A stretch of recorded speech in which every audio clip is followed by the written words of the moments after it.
اول اللہ بھی ہے، رسول اللہ بھی ہے، آخر اللہ بھی ہے، رسول اللہ بھی ہے۔ سبحان اللہ۔ ایک بات ذہن نشین کر لیں بالکل ابتدا میں، اللہ کی صفات دو طرح کی ہیں۔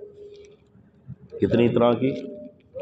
دو طرح کی اللہ کی صفات ہیں۔ بعض صفات وہ ہیں کہ جن کی جھلک اللہ نے اپنی مخلوق پر ڈالی، مخلوق میں سے خاص خاص بندوں پر، اور بعض وہ صفات ہیں جن کی جھلک اللہ نے کسی پر بھی نہیں ڈالی، وہ خاص ہیں اللہ رب العزت کے ساتھ۔ مثلا قدیم ہونا یہ صفت ہے ہمارے رب کی، تو اللہ کے ساتھ ہی خاص ہے، مخلوق میں سے کسی پر اس کی جھلک نہیں پڑی۔ اور واجب الوجود ہونا یہ صفت بھی اللہ کے ساتھ خاص ہے، مخلوق میں سے کسی پر بھی اللہ نے اس صفت کی جھلک نہیں ڈالی۔ ایسی صفات یہ ہیں کہ جن کی جھلک کائنات میں کسی پر بھی نہیں ہے۔ کچھ صفات وہ ہیں کہ جن کی جھلک اللہ نے مخلوق کو بھی عطا فرمائی۔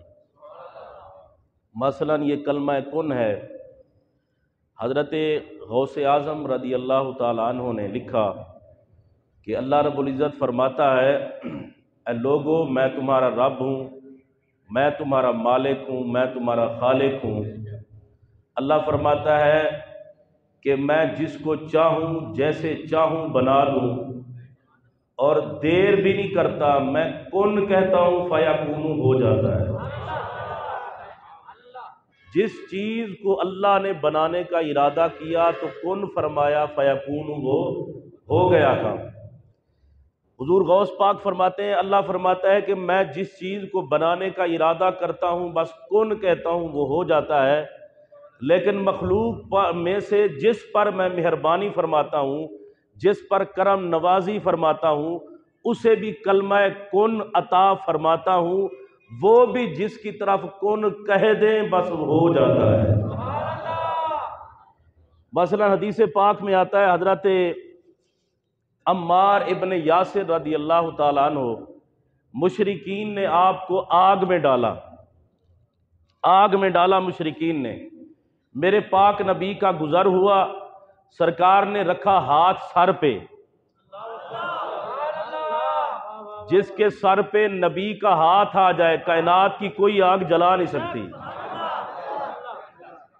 اگر آپ کی توجہ ہو تو ایک جملہ عرض کر دوں، جس کے سر پہ نبی کا ہاتھ آ جائے کائنات کی کوئی آگ بلکہ جہنم کی آگ اسے جلا نہیں سکتی، تو جن کی رگوں میں محمد کا خون آ جائے۔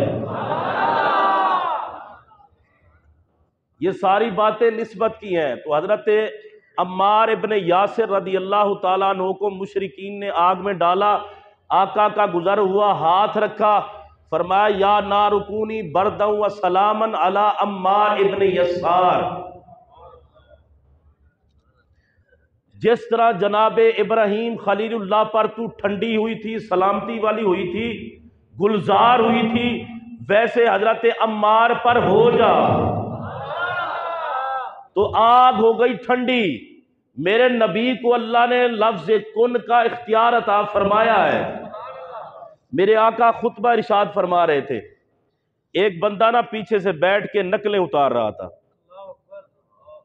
یہ دیکھیں اس دور کی بات ہے، آج کل تو پھر مسئلہ ہی کوئی نہیں ہے، جتنے مرضی کوئی منہ چڑھاوے یا نقلیں اتارے، آج کل تو کوئی مسئلہ ہی نہیں، بالکل کسی قسم کا کوئی مسئلہ نہیں کسی کے لیے۔ وہ سرکار ہیں، مدینے کے تاجدار ہیں، ساری کائنات جن کی وجہ سے بنی۔ میرے پاک نبی خطبہ ارشاد فرما رہے، ایک بندہ منہ بنا رہا تھا، میرے نبی نے کہا کن کذالک، جی میں منہ بنایا ہی ایویں ہوئے جا۔ اب سرکار نے جو کہہ دیا وہ ویسے ہو گیا۔ تو یہ جو لفظ کن ہے، اللہ جسے چاہتا ہے عطا فرما دیتا ہے۔ تو اللہ رب العزت کی دو طرح کی صفات ہیں، ایک وہ ہے جن کی جھلک مخلوق کو ملی، اور ایک صفات وہ ہے کہ جن کی جھلک مخلوق کو نہیں، صرف اللہ کے ساتھ خاص ہے۔ نبی اکرم صلی اللہ علیہ وسلم کے غلاموں حضرت فاروق اعظم رضی اللہ تعالیٰ عنہ آپ نے ایک یہودی سے قرضہ لینا تھا، آپ نے فرمایا میں چھوڑوں گا نہیں، مجھے قسم ہے اس ذات کی جس نے محمد کو سارے انسانوں پر فضیلت عطا فرمائی ہے۔ اس نے کہا میں تو اس بات کو نہیں مانتا کہ محمد عربی سارے انسانوں سے افضل ہو جائے۔ حضرت عمر چونکہ واوا جنے ہیں نا، جلالی ہیں حضور کے صحابی، تو آپ نے تھپڑ مارا اسے، اور جب فاروقی تھپڑ پڑا تو اس کی طبیعت بالکل ٹھیک ہو گئی، حضور کی بارگاہ میں چلا گیا، کہنے لگا آپ کے صحابی نے مجھے مارا ہے، تھپڑ مارا ہے۔ میرے نبی نے حضرت عمر کو بلایا، فرمایا عمر مارا ہے، حضور مارا ہے، آپ کی فضیلت کا انکار کرتا ہے۔ اب میرے نبی نے کوئی بات نہیں کہی حضرت عمر سے کہ تم نے یہ کام غلط کر دیا ہے۔ یہ عمر تو وہ ہے اگر کسی کو قتل بھی کر دے تو رب کا قرآن آ جاتا ہے۔ عمر جو کام کرتا ہے اللہ رسول کی رضا میں رہ کے کرتا ہے۔ تو میرے نبی علیہ الصلوۃ والسلام نے اس یہودی کو سامنے بٹھایا اور بٹھا کر فرمایا ذرا بیٹھ تجھے بتاؤں میں کون ہوں۔ اب وہ فضیلت کا انکار کر رہا تھا، میرے نبی نے سامنے بٹھایا، سامنے بٹھا کے فرمایا سن، جس رب نے جناب آدم کو صفی اللہ بنایا، سبحان اللہ محبت سے کہہ لیں، جس رب نے جناب ابراہیم کو خلیل اللہ بنایا، جس رب نے جناب موسیٰ کو کلیم اللہ بنایا، جس رب نے جناب عیسیٰ کو روح اللہ بنایا، فرمایا اسی رب نے مجھ محمد کو حبیب اللہ بنایا۔ میری شان کوئی عام نہیں ہے، اور نبیوں میں مجھ محمد جیسا کوئی نہیں، باقی انسانوں میں کیسے ہو سکتا ہے؟ اللہ رب العزت نے مصطفیٰ کریم کو وہ شان عطا کی ہے جو کسی نبی کے بھی حصے میں نہیں آئی۔ میرے نبی نے کہا جناب آدم کو اللہ نے شان دی پر میری شان کے برابر نہیں، جناب نوح کو شان دی میری شان کے برابر نہیں، ابراہیم کو شان دی میری شان کے برابر نہیں، موسیٰ کو شان دی میری شان کے برابر نہیں، عیسیٰ کو شان دی میری شان کے برابر نہیں۔ میرے نبی نے اس یہودی سے کہا سن، قیامت کا دن ہوگا، کوئی نبی اس وقت تک جنت میں نہیں جائے گا جب تک میں جنت میں نہ چلا جاؤں، کسی نبی کی امت اس وقت تک جنت میں نہیں جائے گی جب تک میری امت جنت میں نہ چلی جائے۔ فرمایا اللہ نے ہر نبی پر حرام کر دیا ہے مجھ سے پہلے جنت میں جانا، ہر امت پر حرام کر دیا ہے میری امت سے پہلے جنت میں جانا۔ فرمایا سن، عمر نے تجھے تھپڑ مارا ہے، بالکل ٹھیک کیا ہے، کائنات میں محمد بھی ایک ہوں، مجھ محمد کی امت بھی ایک ہے۔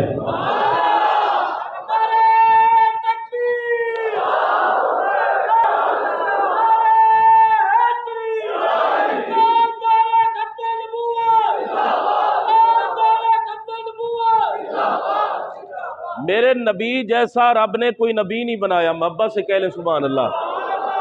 میرے نبی جیسا رب نے کوئی نبی نہیں بنایا۔ یہ تو بعد کی کمپنیاں ہیں نا کہ نبی کھاتے ہماری طرح ہیں، نبی پیتے ہماری طرح ہیں، ان کو کھاتا پیتا دیکھ کر تو کہنے لگے نبی کھاتے ہماری طرح ہیں، پیتے ہماری طرح ہیں، اٹھتے ہماری طرح ہیں، بیٹھتے ہماری طرح ہیں۔ میں نے کہا ظالم تو نے کھاتے پیتے دیکھا ہے، چاند کو دو ٹکڑے کیوں نہیں فرماتے دیکھا؟ پیار اور کہہ چھوٹو سبحان اللہ۔ اور میں نے کہا ظالم تو نے کھاتے پیتے دیکھا، سورج کو واپس لٹاتے ہوئے کیوں نہیں دیکھا؟ تو نے کھاتے پیتے دیکھا، پتھروں کو بارگاہ میں بلاتے کیوں نہیں دیکھا؟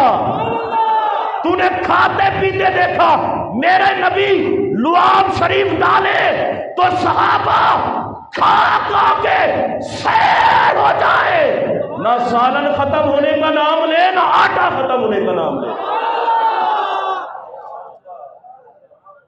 میرے نبی جیسا رب نے بنایا نہیں بھائی، حضور بے مثل و بے مثال بن کے آئے۔ نبی پاک صلی اللہ علیہ وسلم کے بارے میں شیخ محقق کہتے ہیں اللہ آخر ہے، سرکار آخر ہے، وہ ظاہر ہے، حضور بھی ظاہر ہے۔ اب اس ظاہر پر ایک بات عرض کرنے لگا ہوں۔ جناب عمر فاروق اعظم رضی اللہ تعالیٰ عنہ آپ فرماتے ہیں میں نے حضرت کعب رضی اللہ تعالیٰ عنہ سے کہا مجھے وہ بات بتاؤ جس کا تعلق سرکار کی ولادت سے پہلے کا ہو، مجھے وہ بات بتاؤ جس کا تعلق حضور کی ولادت سے پہلے ہو۔ تو حضرت کعب کہتے ہیں اللہ نے جناب ابراہیم کو ایک پتھر عطا فرمایا. ابراہیم علیہ السلام کے پاس ایک پتھر تھا، اس پتھر پر کچھ سطریں لکھی ہوئی تھی. پہلی سطر پہ لکھا ہوا تھا ان اللہ لا الہ الا انا فاعبدونی، میں اللہ ہوں، میرے علاوہ عبادت کے لائق کوئی نہیں ہے، صرف میری عبادت کرو، میری عبادت کرو، میری بارگاہ میں جھک جاؤ. کہتے ہیں دوسری سطر پر لکھا ہوا تھا ان اللہ لا الہ الا انا، میں اللہ ہوں، میرے علاوہ عبادت کے لائق کوئی نہیں ہے، محمد رسولی. نبی پاک دی عظمت دے محبت میں کیا کہ سبحان اللہ. یار باہر دا سپیکر بند کر دے، اسمی اندر صحیح نہیں آواز آ رہی. فرمایا دوسری سطر پر لکھا ہوا تھا لا الہ الا انا ان اللہ لا الہ الا انا محمد رسولی.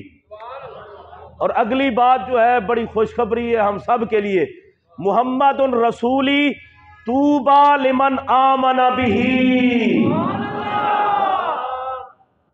محمد عربی صلی اللہ علیہ وآلہ وسلم میرے رسول ہیں.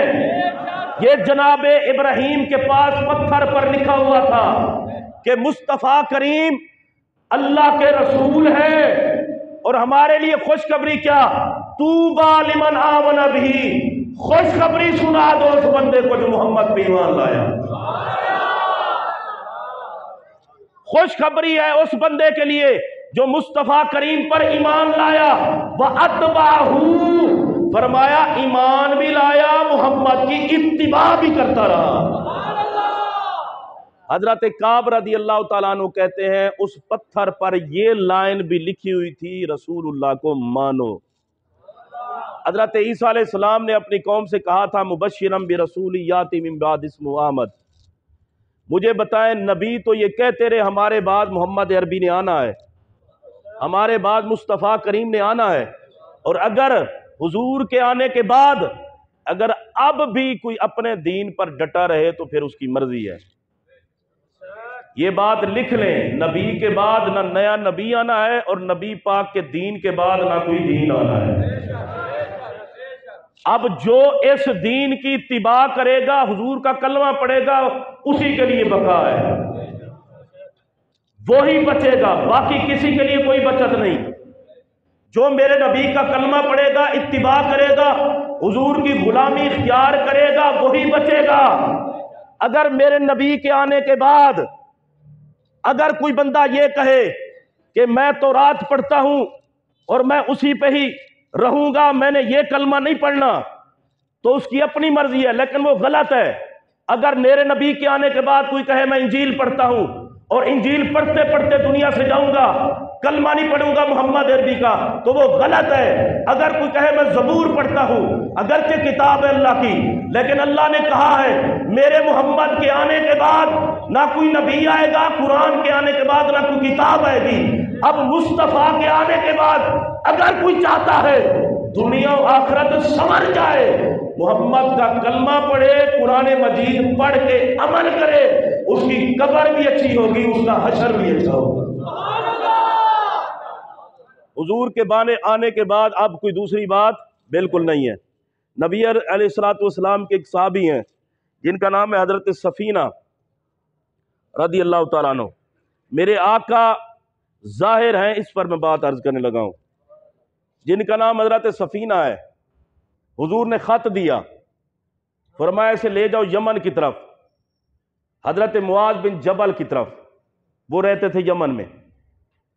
حضرت سفینہ خط لے کر میرے نبی کا چل پڑے. راستے میں پہنچے، ایک درندہ بیٹھا ہوا تھا. درندہ پتہ ہے نا، وہ چھڑدا نہیں کسی بندے نو. درندہ بیٹھا ہوا تھا کسی انسان کے انتظار میں. جناب سفینہ آ گئے، بالکل راستے کے اوپر بیٹھا ہے. اب حضرت سفینہ ہو سکتا تھا کہ وہ درندہ کوئی نقصان پہنچاتا. آپ نے سرکار کا وہ خط نکالا، میرے نبی کا خط نکالا. خط جس نبی کے خط میں اتنی پاور ہے، اس نے نام نہیں لیا کوئی، صرف خط نکالا اور خط نکال کے اسے دکھایا. فرمایا تیرا کام ہے بندوں کو کھا جانا، نقصان پہنچانا، پر میں لاوارث ہو کے نہیں آیا، محمد کا بن کے آیا ہوں۔ جناب سفینہ نے خط نکالا، خط، فرمایا یہ دیکھ، یہ رسول اللہ کا خط ہے، مجھے کچھ نقصان پہنچانے سے پہلے دیکھ لے، میں لاوارث نہیں ہوں، محمد کے کھاتے میں ہوں۔ اور ایک بات ذہن نشین کر لیں، جو میرے آقا کا ذکر خیر کرتے ہیں، محمد کی ذات میں صبح و شام درود و سلام کے نذرانے پیش کرتے ہیں، لاوارث نہ سمجھا کریں، ان کے وارث محمد عربی ہوا کرتے ہیں۔ اس نے کہا یہ خط ہے، خط رسول اللہ کا ہے۔ اب اس درندے نے پتہ ہے کیا کیا؟ اب اس نے دیکھا، میرا خیال ہے انہیں پڑھیا ہونا ہے، انہیں ویکھ کے پڑھیا ہونا ہے، خط تے واہ واہ سونا لکھیا ہے، سرکار کا خط ہے۔ اس نے دیکھا، دیکھ کے راستہ چھوڑا، ایک آواز نکالی اپنی زبان میں، آواز نکال کے چلا گیا۔ جناب سفینہ کہتے ہیں میں آگے گیا یمن کی طرف، حضرت معاذ بن جبل کے پاس پہنچا، اور وہاں جا کر میں نے سرکار کا خط دیا، جواب لیا، خط کا جواب لے کر پھر آیا۔ جب وہاں پر پہنچا وہی درندہ پھر بیٹھا ہوا تھا۔ کہتے ہیں وہ میں نے خط کا جواب دکھالا، میں نے کہا یہ سرکار کے خط کا جواب ہے۔ اس درندے نے پھر راستہ چھوڑا۔ ویسے اللہ دی قسم اے مولوی جڑا چار کتاباں پڑھ کے نا دماغ خراب ہوندا ہے، میں کہ یار اس درندے سے کچھ سیکھ لے، اور سرکار کی نوکری اس سے سیکھ لے۔ مجھے بتائیں وہ جنگلی درندہ اس نے کون سی بخاری پڑھی ہوئی تھی بھائی؟ اس نے کون سی مسلم پڑھی ہوئی تھی؟ وہ تو درندہ ہے، کام ہے اس کا کھا جانا، اسے کیا پتا کس کا خط ہے، کون آ رہا ہے کون جا رہا ہے؟ اس نے کون سی جامع ترمذی پڑھی ہوئی تھی؟ اس نے کون سا دورہ تفسیر کیا ہوا تھا، حدیث پڑھی ہوئی تھی؟ اس نے کہا میں جانور ضرور ہوں پر اتنا بے وفا نہیں ہوں کہ محمد کے نوکروں کو نہ پہچانوں۔ مجھے پتا ہے یہ محمد عربی کے نوکر ہیں، اور اس نے ہمیں یہ بتایا جانور ہو یا انسان ہو، بچ اس وقت سکتا ہے جب دل میں محمد عربی کا پیار آ جاتا ہے۔ حضرت سفینہ نے خط کا جواب دکھایا، جناب سفینہ آگے آئے، اس نے راستہ چھوڑا، آواز نکالی، پھر چلا گیا۔ جناب سفینہ رضی اللہ تعالیٰ عنہ حضور کی بارگاہ میں پہنچے، اور میرے نبی علیہ الصلوۃ والسلام کی بارگاہ میں آ کر کہا یا رسول اللہ ایک درندہ ملا تھا، پورا واقعہ بیان کیا۔ حضور نے فرمایا بس گل تیری مکمل ہو گئی، اگلی گل میں دساں جڑی تینوں نہیں پتا،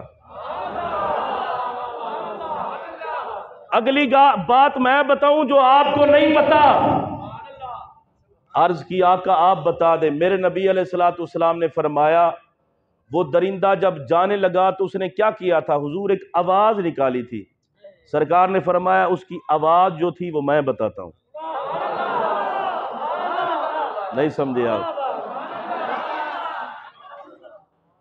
وہ میں بتاتا ہوں کہ اس نے کہا کیا ہے، وہ میں بتاتا ہوں۔ اور میرے نبی کا ارشاد سنیے، حضور فرماتے ہیں ما بین السماء والارض شیء الا یعلم انی رسول اللہ۔ اور بیان کہہ چھٹو سبحان اللہ۔ آج ہمارے اپریٹ صاحب نہیں آئے، کوئی مسئلہ نہیں، خیر ہے، کدی کدی ہو جاتا ہے، اور بیچارے دی کوئی مجبوری ہوئے گی اس واسطے نہیں آیا سپیکر چلانا والا۔ میرے نبی علیہ الصلوۃ والسلام فرماتے ہیں زمین و آسمان میں کوئی ایسی چیز نہیں ہے جسے پتہ نہ ہو کہ میں محمد عربی ہوں۔ زمین و آسمان کی کوئی ایسی چیز نہیں ہے جو یہ جانتی نہ ہو کہ میں اللہ کا رسول ہوں۔ وہ جانور ہو، چرند ہو، پرند ہو، یا دریا میں رہنے والی مچھلیاں ہو، ہر ایک کا یہ عقیدہ ہے محمد کو اللہ نے ختم نبوت کا تاج پہنا کر بھیجا۔ میرے نبی علیہ الصلوۃ والسلام فرماتے ہیں انی رسول اللہ، ہر چیز جانتی ہے کہ میں اللہ کا رسول ہوں۔ حضور نے فرمایا میں بتاؤں کہ اس جانور نے کیا کہا؟ حضور بتا دیں۔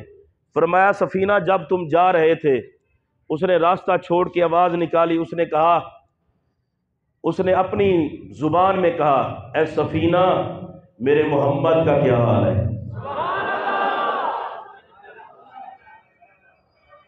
یا اللہ جڑا بولے سرکار دی زیارت ہو گئی، یا اللہ جڑا اچھی بولے مدینے جاوے 23 مہینے جاوے۔ میرے نبی کہتے ہیں اس نے یہ پوچھا سب سے پہلے میرے پاک نبی کا کیا حال ہے؟ حضور اور کیا کہا؟ میرے پاک نبی نے کہا، پھر اس نے کہا صدیق اکبر کا کیا حال ہے؟ اس نے کہا عمر کا کیا حال ہے؟ عثمان کا کیا حال ہے؟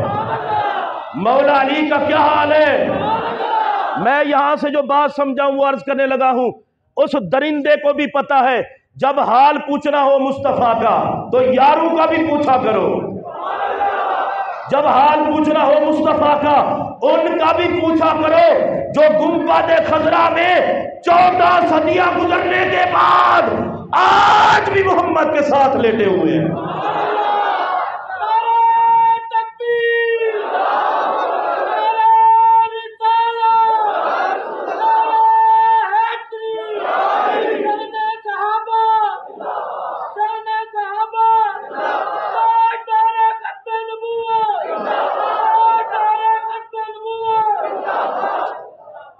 ادھر دیکھیں میری طرف، یا رسول اللہ اور کیا کہا؟ فرمایا صحابہ کا پوچھا۔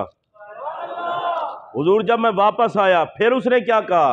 حضور نے کہا حضور نے فرمایا پھر اس نے یہ کہا اے سفینہ جا تو رہے ہو نا، جاتے ہوئے محمد کی بارگاہ میں سلام بھی لے جاؤ۔ پیار میں کہہ چھٹو سبحان اللہ۔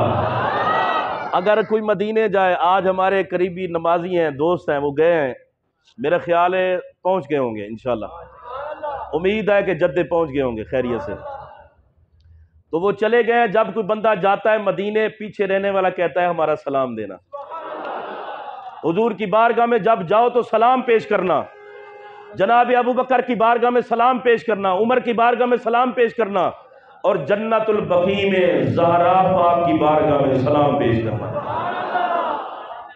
اگلا جملہ انشاءاللہ تعالی مخدومہ کائنات سلام اللہ علیہ کی بارگاہ میں نذرانہ عقیدت پیش کریں گے انشاءاللہ تعالی۔ پیار نال کہہ چھٹو سبحان اللہ۔ وہاں بڑا عجیب لطف ہے، بندہ جب جاتا ہے سرکار کی بارگاہ میں پتہ ہے کیا ہوتا ہے؟ مجھے جو لگتا ہے اشارہ ہوتا ہے، او میرے غلام ساری زندگی میں نے تیرے لیے بھی دعائیں کی، اور ایک میری لخت جگر، میرے جگر کا ٹکڑا ہے جنت البقیع میں۔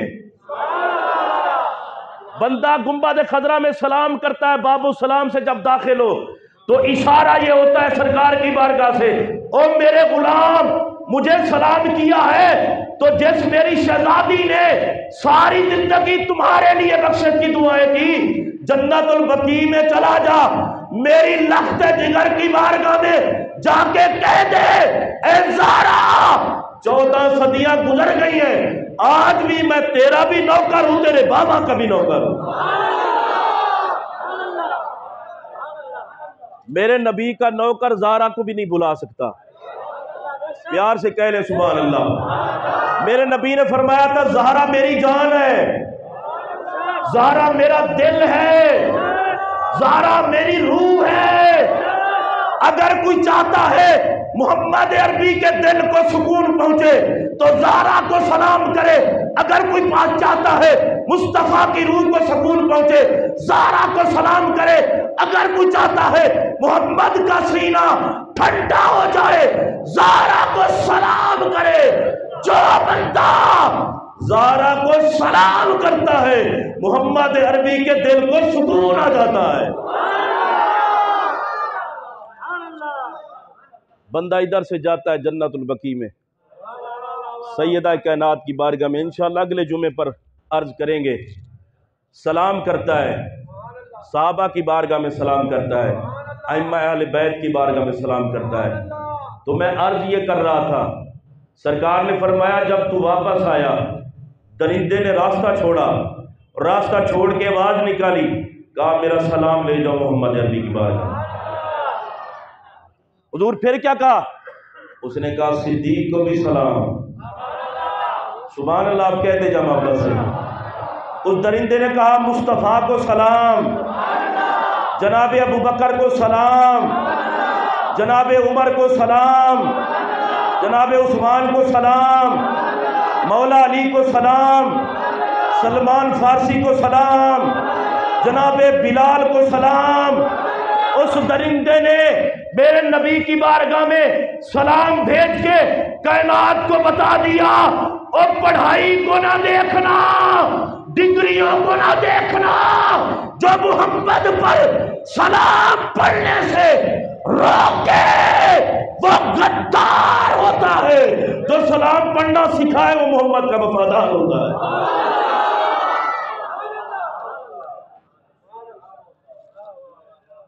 ہمیں وہ ڈگری نہیں چاہیے جس میں نبی کا ادب نہ ہو، نبی کا حیا نہ ہو۔ میرے پاک نبی صلی اللہ علیہ وسلم ظاہر بھی بن کے آئے، اور میرے پاک نبی صلی اللہ علیہ وسلم باطن بھی بن کے آئے۔ ایک اور بات عرض کرنے لگا ہوں ظاہر پہ، رسول اللہ علیہ السلام کے غلاموں، اللہ قرآن میں فرماتا ہے الذین آتیناہم الکتاب یعرفونہ کما یعرفون ابناءہم۔ اہل کتاب مصطفیٰ کو یوں پہچانتے ہیں جیسے اپنے بیٹوں کو پہچانتے ہیں۔ اب یہاں پر قرآن نے بیٹوں کے ساتھ تشبیہ دی، اس میں بہت ساری حکمتیں ہیں، ایک عرض کرنے لگا ہوں۔ وجہ یہ ہے باپ کو پتہ ہوتا ہے بیٹے کی ولادت سے پہلے بھی، بیٹے کی ولادت کے بعد بھی۔ اہل کتاب جانتے تھے کہ ہمارے نبی کے بعد ایک نبی آئے گا جس کے سر پہ ختم نبوت کا تاج ہوگا۔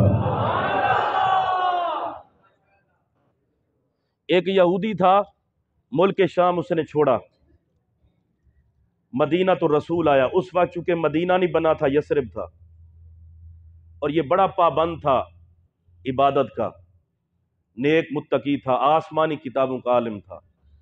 بنو قریظہ سے اس نے کہا کہ یاد رکھنا میری بات، جب وہ نبی آئے جس کو اللہ نے ختم نبوت کا تاج پہنایا ہے، پھر دیر نہ کرنا، بس کلمہ پڑھ لینا۔ وہاں پر اگر قحط پڑ جاتا، پانی کی ضرورت ہوتی، لوگ اس یہودی کے پاس آتے جو آسمانی کتابوں کا عالم تھا، یہ دعا کرتا، اللہ بارش عطا فرما دیتا۔ مرنے کا وقت قریب آیا، 3 شخص جنہوں نے نبی علیہ السلام کے آنے سے پہلے یہ خوشخبری سنی اور حضور کے ہجرت کرنے کے بعد وہ اسلام لائے، ان میں سے ایک حضرت ثعلبہ، دوسرے حضرت اسید، تیسرے حضرت اسد رضی اللہ تعالی عنہم۔ یہ یہودی جب فوت ہونے کے قریب ہوا، اس نے کہا تمہیں پتہ ہے کہ میں نے ملک شام کیوں چھوڑا؟ عیش و عشرت کی زندگی بسر کر رہا تھا، ہر طرح کی سہولیات تھی وہاں پر، میں نے چھوڑ کے اس زمین پہ کیوں آیا جہاں مشکلات ہی مشکلات ہیں؟ انہیں آخیا تو دس دے۔ وہ یہودی کہنے لگا میں اس لیے آیا، میں نے کتابوں میں پڑھ رکھا ہے آخری نبی آئے گا، ولادت مکے میں ہوگی، ہجرت کر کے مدینے آئے گا۔ کہا میں نے عیش و عشرت اس لیے چھوڑا ہے کہ شاید ہو سکتا ہے میرے ہوتے ہوئے مصطفیٰ کریم ہجرت کر کے جلوہ گر ہو اور میں ان کا کلمہ پڑھ کے مسلمان ہو جاؤں۔